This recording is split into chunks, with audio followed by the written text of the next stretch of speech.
What is the IELTS speaking test like? It's a 15-minute test with 3 different parts.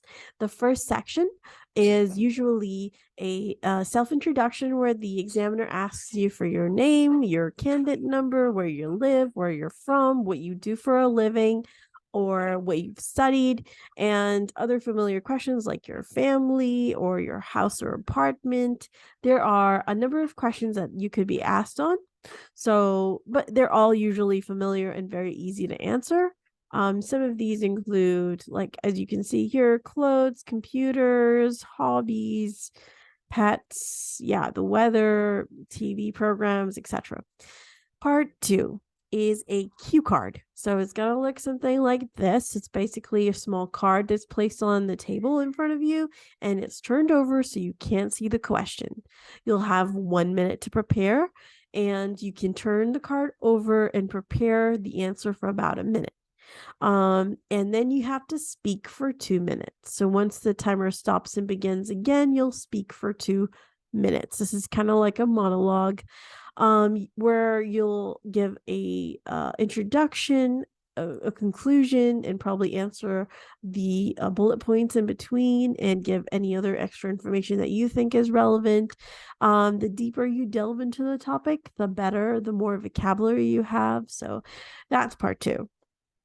Part 3 is usually similar to part 2. So you'll have a question that's on the same topic, but these questions will be deeper and will require you to think and give your opinion.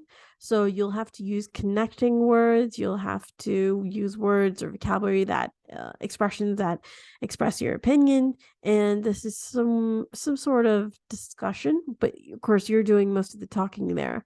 And you just need to think deeper, use more formal language.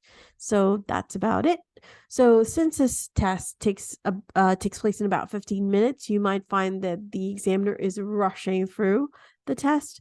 So they might not, let you finish your answers. But the most important thing is that you need to keep talking. So just be relaxed, be confident, smile, crack a joke if possible, if relevant. And always think about the reason why, because when they ask you a question, they always ask why. So have that in mind, and also give examples. That's very important because that gives you more to talk about. So explaining your ideas in more detail is also relevant. It's important, and it improves your score. You also have to be careful with your pronunciation. Don't have too many repetitions. Don't repeat yourself too many times. Hesitation is okay as long as it's for ideas. So when you're stopping or pausing to think about an idea, that's fine. But when you're pausing to look for a vocabulary or a word that you don't know or you can't remember, that's not good. They take that as hesitation, and that will decrease your score. So that's about it. That's what the speaking test is all about.